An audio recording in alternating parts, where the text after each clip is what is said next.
Hey, what's going on YouTube? Welcome back to another video. Today I want to talk about the Pikachu with felt gray hat.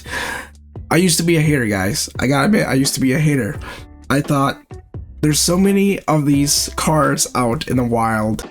Hundreds of thousands of these out, ungraded, in the wild. The prices will never go up. It'll stay stagnant. Well, was I wrong? Because it don't matter. It don't matter how much there is in circulation. As long as demand is there, that's all that matters, right? It's Pikachu right now, right? You can get a raw copy, $178. And then we have multiple storefronts selling $200. $200. Look at that spike up, guys. I used to think that what really drives up prices is supply, right? Low supply means high prices. But I was wrong. Demand. If the demand is there and there's not enough supply for the demand is what really matters, right? What was I thinking? I mean, look at it. 31,000 copies in a 10 of this Pikachu felt gray hat. 31,000. 24,000 in a 9. 60,000 graded overall just on PSA. The higher this number goes, the higher the price will go. Why didn't I think of that? Why was I such a hater in the beginning when I thought scarcity is what really matters? Rarity. I was wrong, guys. What was I thinking? 60,000 copies graded at PSA. Over half of those PSA 10s. The Scream promo, this card got nothing on the felt gray hat, guys. Right, comps in a 10, 2,500, 2,600, 3,000, you know, 1,600 there for a 9, for a 10, 3,000. This card's weak, only a measly 3,207 in a 10. It's got weak, man. It's weak sauce against the great felt hat, 31,000. Felt gray hat going for in a 10, almost $500.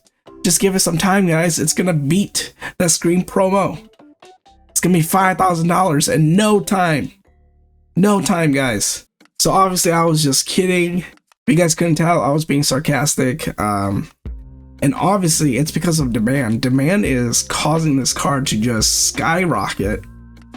But the thing is, when the demand side of things is causing things to go up, you're relying on the demand to stay consistent for those prices to stay there, which it can. The demand can stay consistent, but versus the supply side of things, when supply is short, prices are high. So you're depending on the demand side of things to keep this card at its current comps. You see what I'm saying? Whatever is out there is out there. That's it.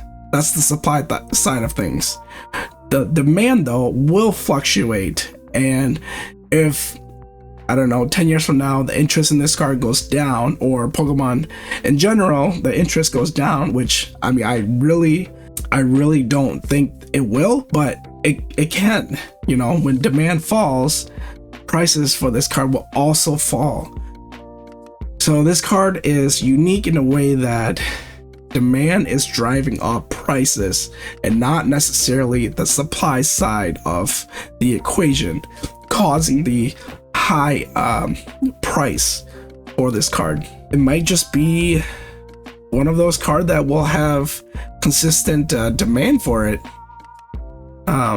Who knows? Only time can tell, but just wanna make another video on this card and show you guys that it's not always the supply side of things that drives up the price, but it can very well be the demand side. But with the demand side of things, it's a lot more risky because you're depending on demand to stay elevated. The moment that it drops, the price will also drop because there's so much supply out there. Versus the Scream Pikachu, right? Not a lot of supply out there. Pokemon's not printing this card anymore. Whatever's out there is out there.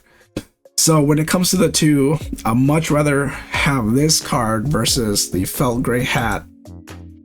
But yeah, this card is very interesting because and you can say the same for the Moonbryon as well. Super popular, super liquid. It's such a high in demand card, but there's so many out there.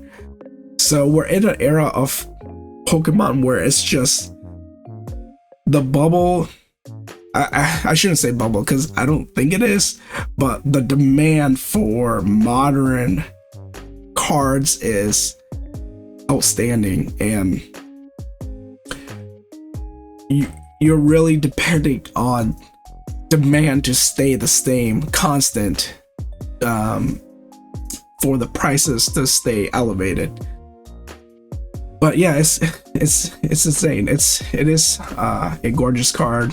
Nevertheless, I just want to make a quick video and check up on what's happening with this card, how much it's going for raw and in a 10, and it looks like it's spiking up. So supply doesn't matter anymore. It's all about the demand side of things in modern Pokemon. But again, gotta be careful because that can fluctuate. We don't know what's gonna happen in the future. But anyways, let me know what your thoughts are on this card. It is a gorgeous card, nevertheless. I'm not trying to hate on it, but that's my 2 cents. Thank you guys for tuning in, and we'll see you guys in the next one.